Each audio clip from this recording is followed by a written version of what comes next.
அனைவருக்கும் வணக்கம். இன்றைய பதிவில் நம்ம பார்க்க போகிற விஷயம் என்னென்னா, கரும்பு சாகுபடியில் நம்ம கவனிக்க வேண்டியவை. தமிழ்நாட்டில் இன்றைக்கி பெரும்பாலான இடத்துல ஒரு பிரச்சனையை நம்ம சொல்லிக்கிட்டே இருக்கோம் பார்த்தீங்களா? இந்த பொக்கோ போயிங் அப்படிங்கிற நோய்ங்கிறது நம்ம சொல்ல முடியாது.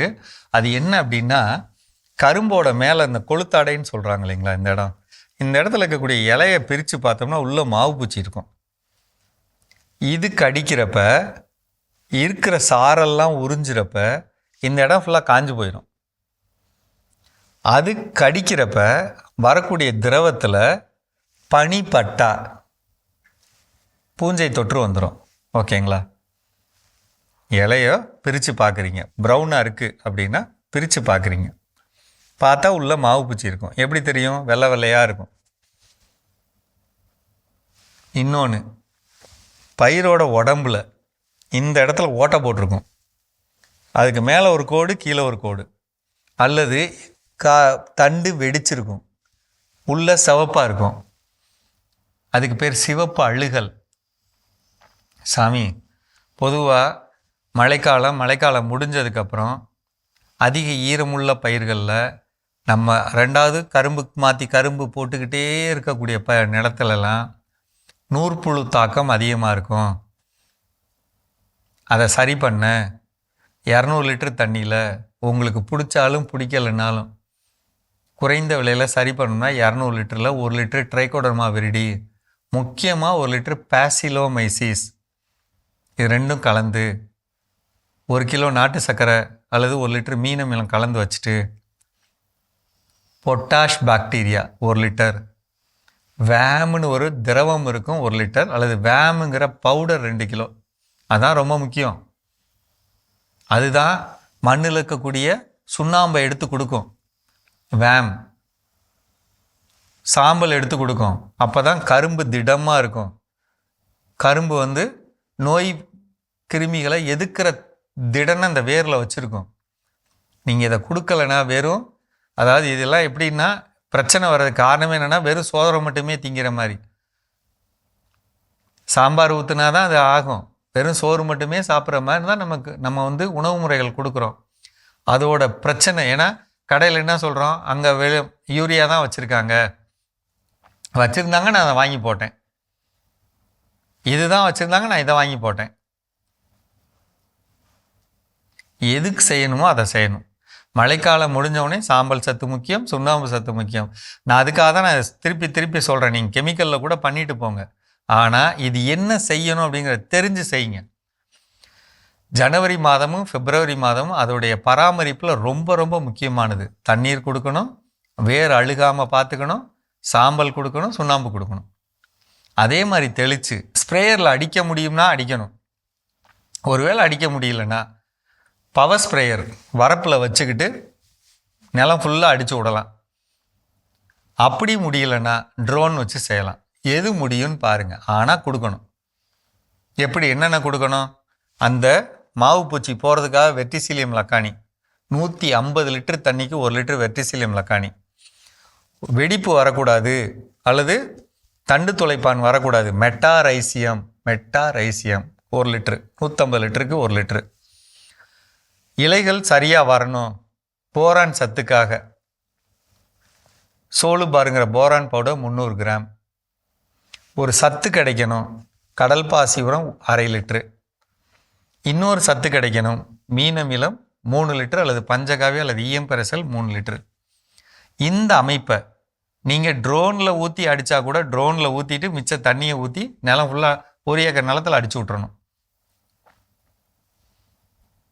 பெரும்பாலான இடங்களில் 60 டன் ஏன் கிடைக்கல அப்படின்னா, ஆரம்ப காலத்தில் நம்ம அந்த பயிரை சரியாக கவனிக்கலை, வந்தால் போதும்னு நினைக்கிறது. நிறைய இடத்துல கெமிக்கல் கேட்கலை அப்படிங்கிறது. கெமிக்கல் ஏன் கேட்கல? அளவுக்கு அதிகமாக கெமிக்கலை பயன்படுத்திகிட்டு இருக்கப்ப ஒரு குறிப்பிட்ட நேரத்தில் அந்த எவ்வளோ கொடுக்குறோமோ அது ஏற்றுக்காமல் போயிடும். அப்போ ஏற்றுக்காமல் போகிறப்ப அதோடைய தன்மை இன்னும் கொஞ்சம் மோசமாக போயிடும். அப்போ நிறையாவும் அளவுக்கு அதிகமாக போட முடியாது. அதுவே ஒரு எரிப்புத்தன்மை அந்த பயிர் கொடுத்துரும், வளராமல் போயிடும். அதனால் இப்போ சொன்னதை பாருங்கள், செய்யுங்க. சந்தேகம் இருந்தால் கேட்டுக்கங்க. மீண்டும் சந்திப்போம்.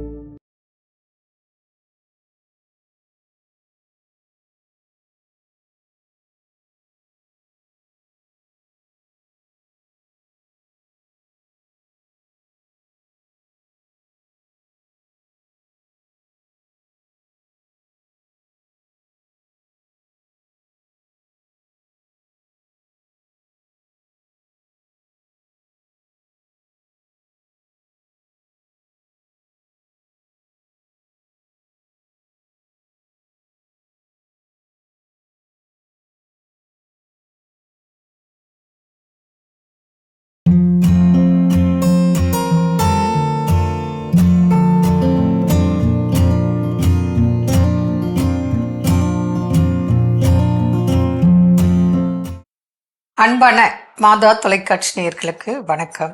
இன்றைய நிகழ்ச்சியில் நம்ம பார்க்க போகிறது சம்மரில் உடம்புல நீர் சத்து குறைவதினால் ஏற்படும் உபாதைகள் என்ன, ஏன் சம்மர்னா நல்லா தண்ணி குடிக்க, வெயில் டைமில் வெளியே போகாதீங்க அப்படின்னு சொல்கிறதுக்கெல்லாம் இந்த மாதிரி உடல் ரீதியாக பல பிரச்சனைகள் ஏற்படாமல் பாதுகாக்கத்தான். அந்த வகையில் பார்க்கும்போது இப்போது சின்ன குழந்தைங்க இருக்கும், நீர்ச்சத்து நல்ல வேர்வை வெளியே போகிறதுனால உடம்புல நீர்ச்சத்து குறையும், டீஹைட்ரேஷன் ஆகிடும். இதை விட இப்போ உதாரணத்துக்கு சர்க்கரை வியாதி, பிபி உள்ள பேஷண்ட் எடுங்க. ஏற்கனவே அவங்களுக்கு நோய் எதிர்ப்பு சக்தி கம்மியாக இருக்கும். டயபெட்டிக் பேஷண்ட்க்கு டயர்டாவாங்க. இதில் நீர்ச்சத்து இன்னும் உடம்புல குறையுது, நல்லா ஸ்வெட் ஆகிடுது அப்படின்னு சொன்னால், ஒன்று லோ பிபி, லோ சுகர் எது வேணா வரலாம். நீர் சத்து குறையிறதுனால மயக்கம், ரொம்ப டயர்டு, மயங்கி விழக்கூடிய சந்தர்ப்பம் ஆகலாம். இதே ஹைப்பர் டென்ஷன் உள்ள பேஷண்ட்க்கு பார்த்தீங்கன்னா பக்கவாதம் ஏற்படும். இது என்ன ஆகும், பிரெயினில் போயிட்டு பிளட்டு கிளாட் ஆகும். கிளாட் ஆனால் உங்களுக்கு பக்கவாதம் வரும். சிலருக்கு பிரெயினில் இரத்த குழாயில் வெடிப்பு ஏற்படும். அப்போது அவங்களுக்கு பக்கவாதத்தோட கூட கோமா ஸ்டேஜ் ஆகிடும். அப்போது உயிருக்கே ஆபத்தான நிலை ஏற்படும். அதனால தான் சம்மரில் கட்டாயம் நம்ம பிபி பார்த்துக்கணும், சுகர் பார்த்துக்கணும், வெயில் நேரத்தில் வெளியில் போகக்கூடாது, நல்ல அந்த சம்மருக்கு ஏற்ற உணவுகளாக டயட்டை ஃபாலோ பண்ணோம், கண்டிப்பாக வெயிலில் போகக்கூடாது அப்படின்னு சொல்கிறதுக்கெல்லாம் காரணங்கள் இதுதான். ஹார்ட் பேஷண்ட் கூட அப்படித்தான். இப்போ ஏற்கனவே அவங்களுக்கு ஹார்ட்டில் பிளாக்ஸ் இருக்குது, கூட சம்மரில் நமக்கு நீர்ச்சத்து உடம்புல குறைஞ்சிச்சுன்னு வச்சுங்க, அப்போ ஆக்சிஜன் அவங்களுக்கு போதாது. அப்போ என்ன ஆகும், சிலருக்கு தலைவலிக்கிற மாதிரி இருக்கும், சிலருக்கு தலை சுத்தல் மாதிரி இருக்கும், சிலருக்கு வாந்தி இருக்கும், லோ பிபி ஆகலாம், கொட்டாவி அடிக்கடி வந்துட்டே இருக்கும். அப்போ நீங்கள் அதெல்லாம் வச்சு இவங்களுக்கு ஆக்சிஜன் பத்தலை அப்படின்னு தெரிஞ்சுக்கலாம்.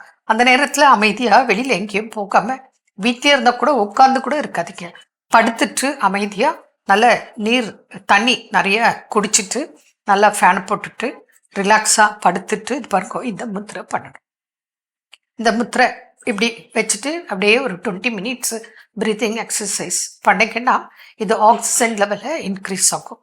இப்படி ஒரு 10 minutes, இப்படி ஒரு 10 minutes, 20 minutes, இப்படி 40 minutes வரைக்கும் கட்டாயம் உணவுக்கு முன்பு, காலை மதியம் இரவு உணவுக்கு முன்பு செய்யலாம். அப்படி இல்லை எமர்ஜென்சி எப்போ வேணால் வரலாம், அப்பவும் இது கண்டிப்பாக நீங்கள் சாப்பிட்டீங்க சாப்பிடல அதெல்லாம் ரெண்டாவது, தேவையான அளவு தண்ணி குடிச்சிட்டு இந்த மாதிரி பொசிஷனில் இந்த முத்ராஸ் நீங்கள் பண்ணும்போது உங்களுக்கு ஆக்சிஜன் தன்னால் பிக்கப் ஆகும். அதே போல் ஹார்ட் ப்ராப்ளம் உள்ளவங்க இந்த முத்திரை பண்ணுங்க பாருங்க, இப்படி வச்சுட்டு இப்படி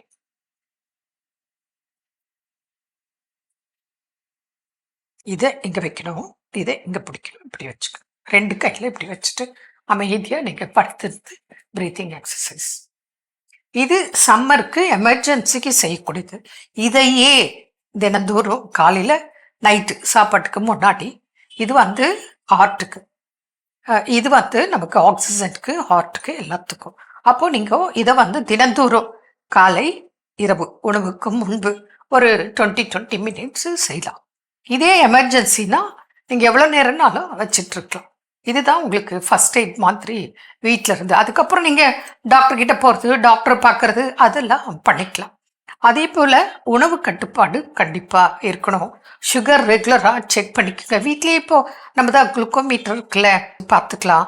பிபியும் நீங்கள் ஒரு நாளைக்கு 2 தடவை பிபி உள்ளவங்கெல்லாம் பார்த்துக்குங்க. அது கூட உடல் உபாதை இருந்தால் கட்டாயம் டெய்லி பார்த்து ஒரு நோட் புக் போட்டு சுகர் எவ்வளோ இருக்குது, பிபி எவ்வளோ இருக்குது எல்லாம் நோட் பண்ணிங்கன்னா நீங்களே அதிகமாக இருக்குது குறைஞ்சிருக்குன்றது தெரிஞ்சுக்கிட்டு உணவு கட்டுப்பாடு, உடற்பயிற்சி இதெல்லாம் நீங்கள் செய்கிறதுக்கு உங்களுக்கே தன்னால் தோணும். அதனால இந்த சம்மருக்கு அது சின்ன குழந்தையா இருந்தாலும் சரி, பெரியவங்களா இருந்தாலும் சரி, எல்லாரும் இந்த சம்மரில் மிக மிக கவனமாக இருப்பது அவசியம். மீண்டும் நாளை சந்திப்போம். நன்றி. அன்னை மரிய வாழ்க.